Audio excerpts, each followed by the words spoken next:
Je salue également son Excellence Kalisi Mbale, directeur de l'Union africaine, qui a fait un grand travail, qui continue à faire un très grand travail pour la promotion du conservatisme, la démocratie et l'état de droit en Afrique. Il faut dire qu'avec l'ambassadeur Mbale, on a pratiquement sillonné l'ensemble du continent.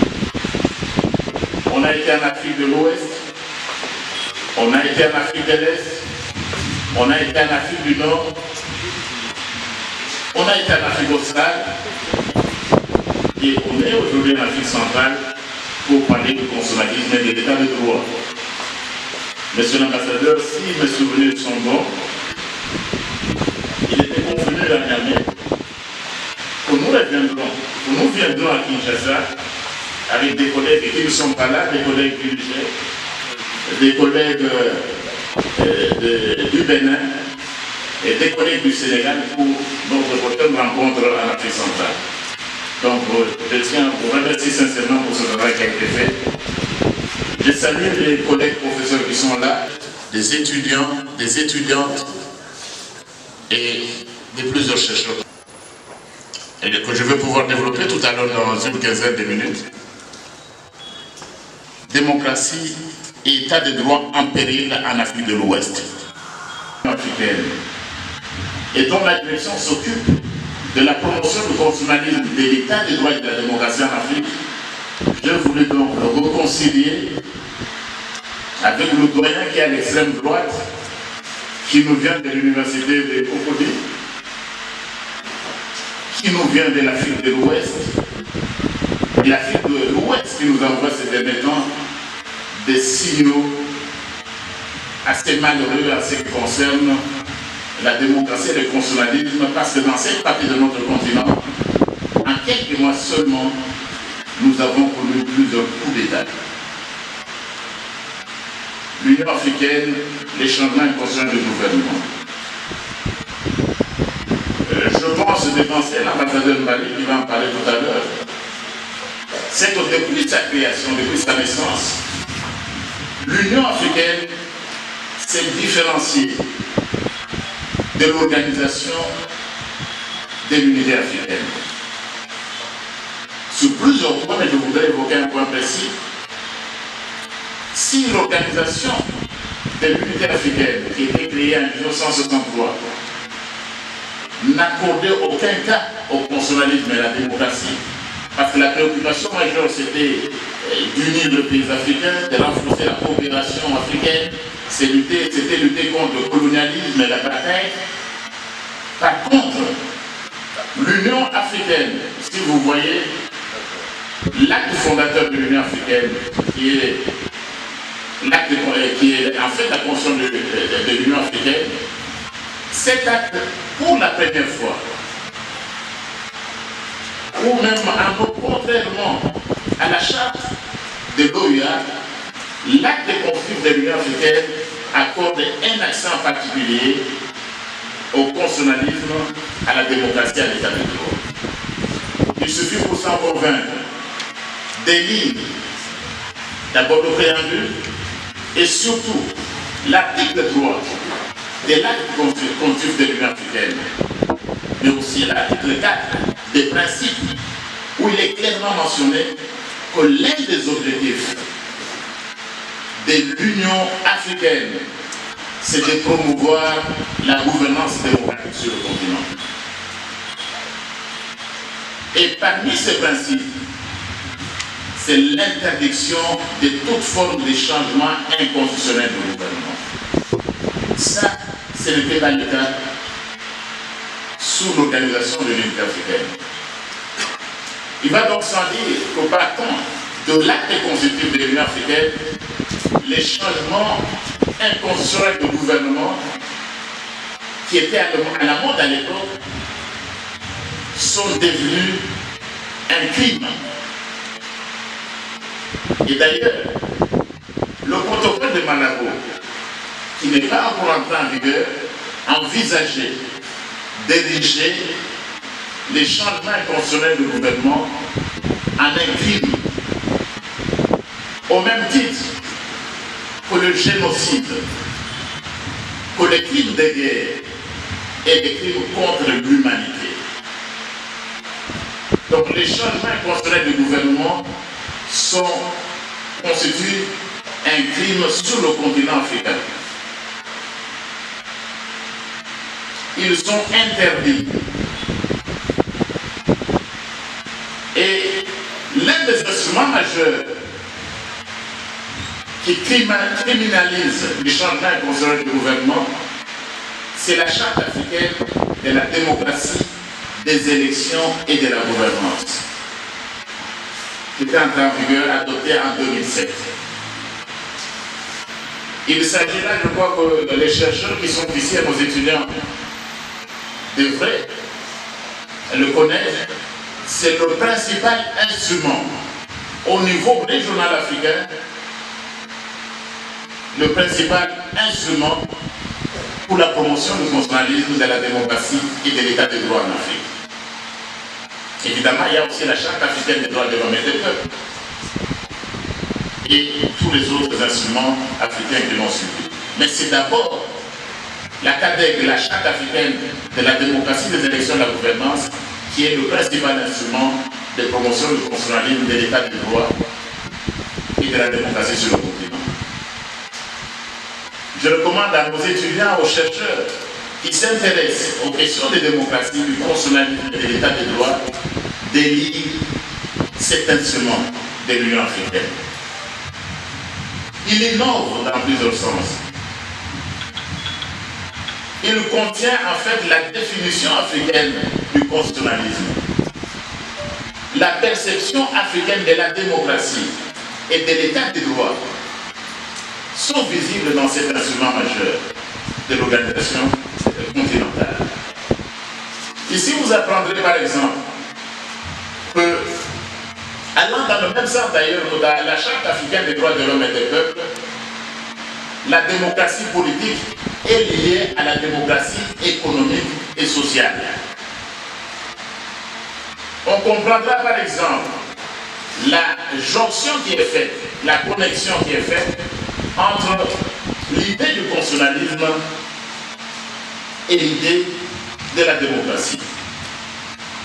Il est clair, à partir de cet instrument majeur de l'Union africaine, que l'état de droit en Afrique, ce n'est pas dans le sens traditionnel où on l'entendait, comme il était conçu au départ.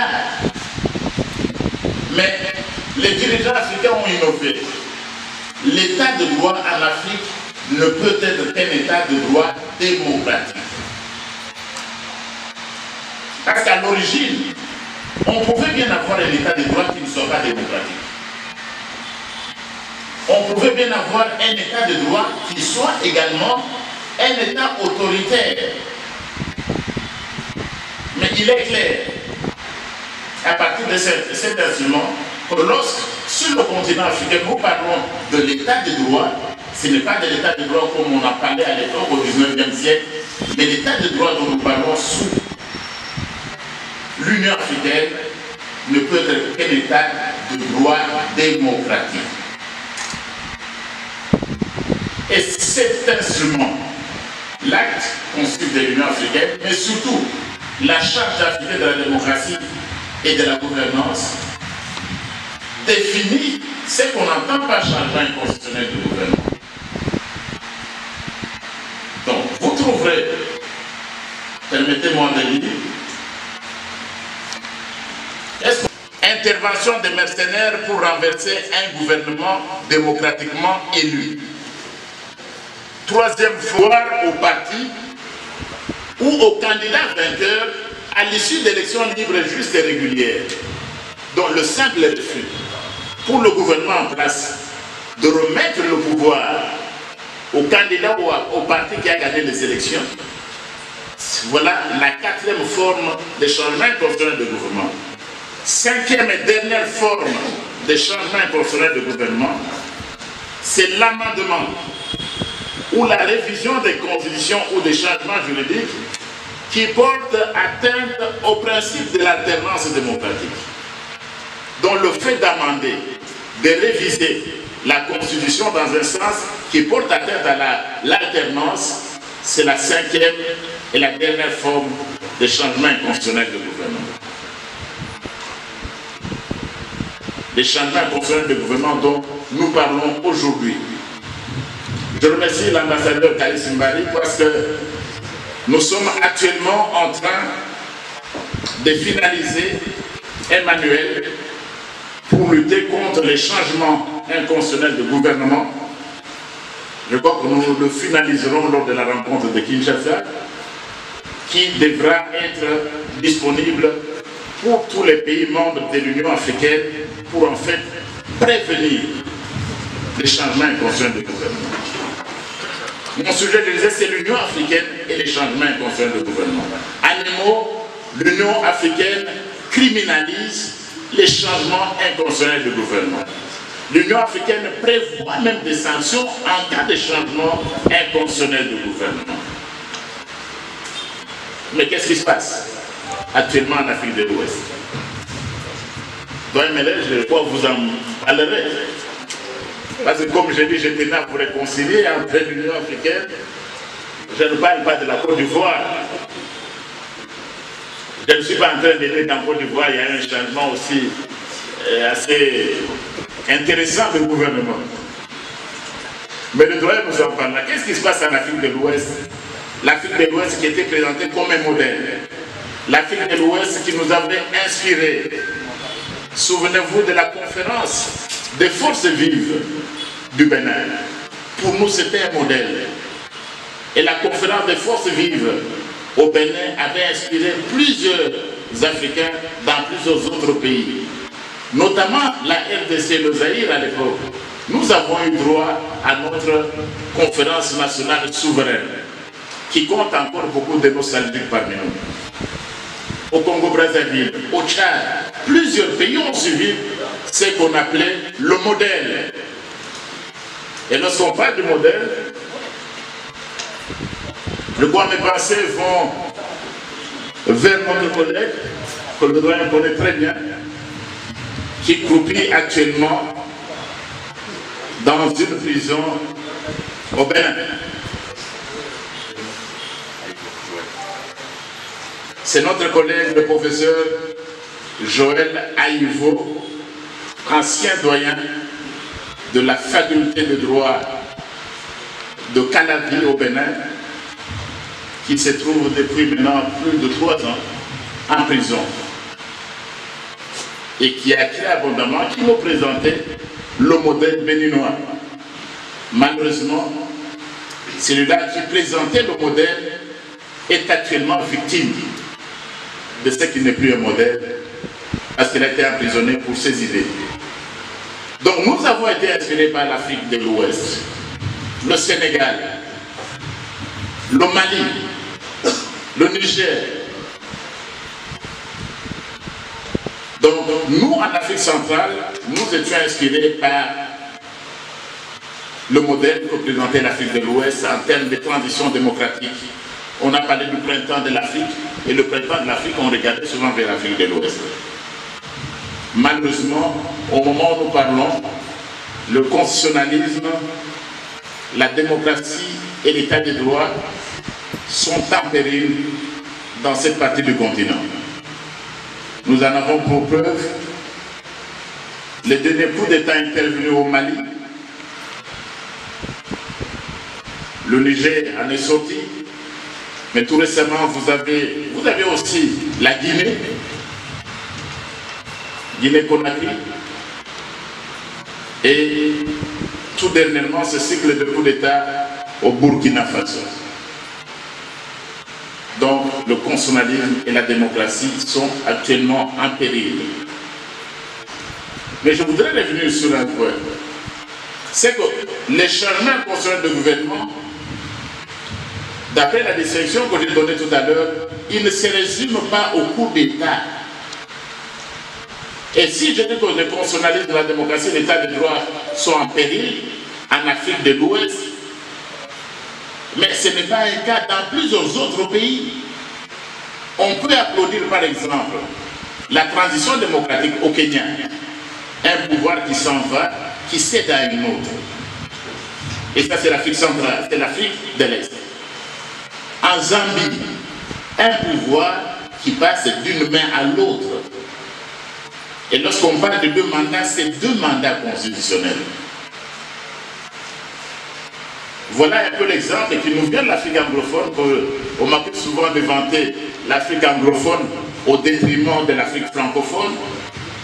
On m'accuse parfois de préférer la colonisation britannique à la colonisation française. Mais je crois que les coups que nos amis français sont en train de subir en Afrique de l'Ouest me donnent quelque part raison. Et 2 pas en arrière. Mais il n'y a pas que le coup d'État. L'Afrique centrale qui change la constitution pour s'attribuer un 3e mandat. Mais on a des problèmes. Malheureusement, vous aurez toujours des intellectuels, vous aurez toujours des juristes pour les 2 mandats, c'est 2 mandats. Et je suis heureux que chez nous, terminer par ceci. Une telle conférence aux universitaires, aux étudiants de la faculté de droit des pays membres de l'Union africaine doivent consacrer suffisamment du temps. Ne sont pas une invention occidentale. On nous l'avait antique et c'est Mahmoud Mamdani qui le dit aussi bien. Dans cette Grèce antique. Merci beaucoup pour les changements inconstitutionnels en Afrique. Péril du constitutionnel doit donner l'importance sur le concept de la démocratie et a érigé même en infraction les changements inconstitutionnels comme de faire une idée critique aux chercheurs qui sont dans la salle et aux étudiants. Alors, comme j'étais présenté comme étant un ancien doyen de la faculté de droit, comme ayant exercé en fait des fonctions qui sont maintenant passées. Ancien doyen, ancien secrétaire général du gouvernement, secrétaire général du conseil, ancien. Mais je reste moi-même. Je reste moi-même. Donc l'ancien reste lui-même un esprit. Même s'il y a des mutations, je dirais, tribales. Ceux qui m'ont connu il y a quelques années, je ne portais pas de chapeau. C'est vrai que je prends le chapeau pour que vous voyez à quoi je ressemble. Mais je suis dans le droit constitutionnel de ma tribu, je suis un patriarche. Le droit constitutionnel de ma tribu, chez moi, de ma localité, je suis un patriarche. Donc je suis un des détenteurs du pouvoir dans ma tribu. Ça fait donc quelque chose une des mutations que j'ai subies, mais je reste moi-même. Alors, par l'Union africaine. Mais je voudrais vous parler, je dirais, de la dynamique du pouvoir en Afrique. Je veux parler de la dynamique du pouvoir en Afrique dans l'esprit de ce qu'on appelle les changements anticonstitutionnels du gouvernement. Et en répondant à l'interrogation du professeur Mambou, sur la question de savoir ce qui se passe en Afrique de l'Ouest, parce que mon intervention va essayer de vous faire comprendre ce qui se passe, mais ce n'est pas particulier à l'Afrique de l'Ouest. Si on reprend les définitions proposées par la charte de l'Union africaine sur la démocratie, l'état des droits et la gouvernance. Et je vais tenir mon propos en 2 parties. Je ne l'ai pas bien organisé, mais en deux parties. La première partie, c'est de dire que la violence en droit constitutionnel est un anachronisme.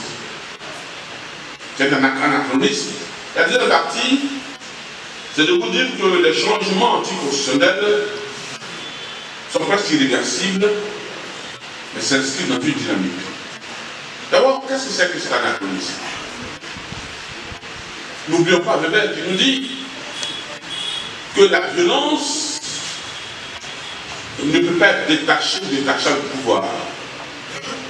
Mais c'est vrai que dans l'esprit de Weber, il s'agit de la violence légitime.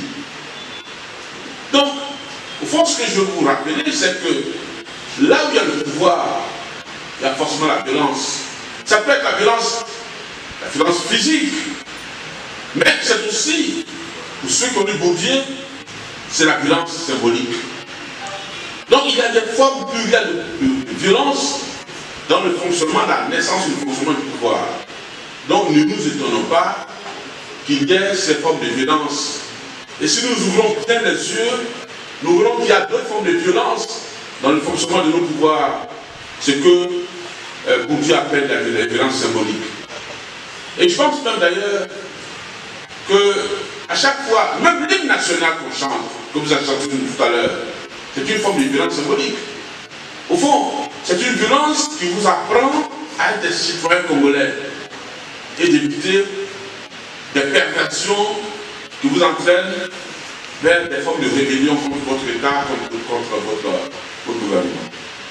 Mais c'est une forme de violence qui affecte, qui attaque l'esprit et la psychologie pour vous amener à la rectitude. Donc la violence elle est substantielle, si je ne parle de Weber. Mais regardons de près la violence du pouvoir ou la violence dans le pouvoir en Afrique.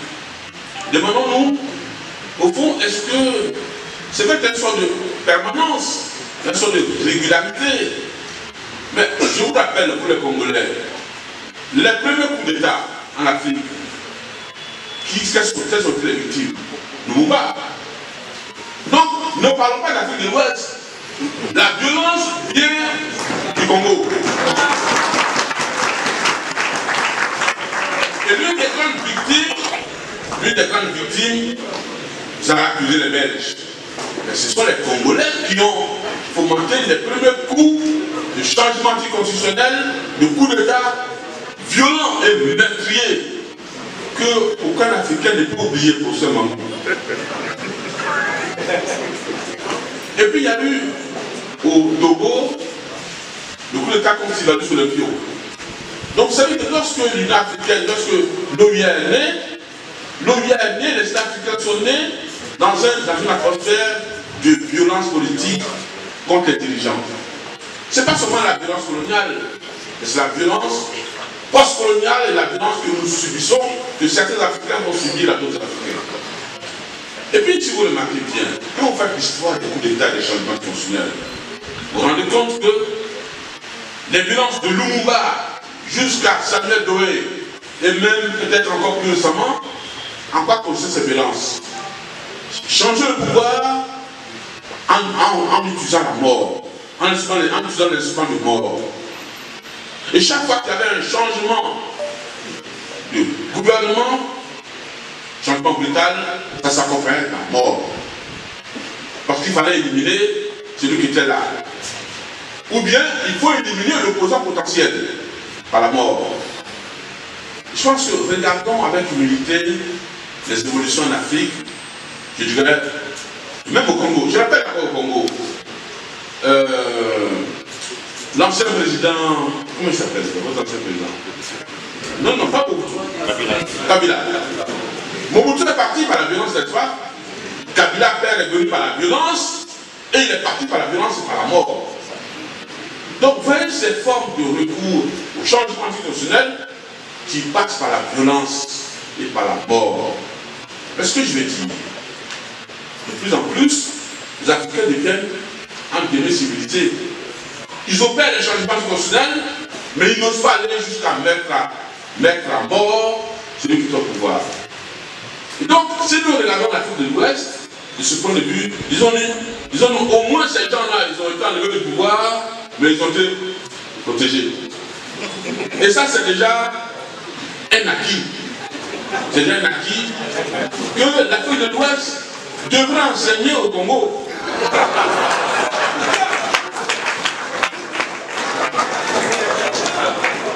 Et donc, il faut opérer les changements, même anticonstitutionnels, mais sans donner la mort. Car la vie est précieuse. Car la vie est précieuse. Voilà, qu'est-ce qui nous amène au changement anticonstitutionnel? Sous toutes les formes. Coup d'État, changement de gouvernement, qu'est-ce qui nous amène à ça?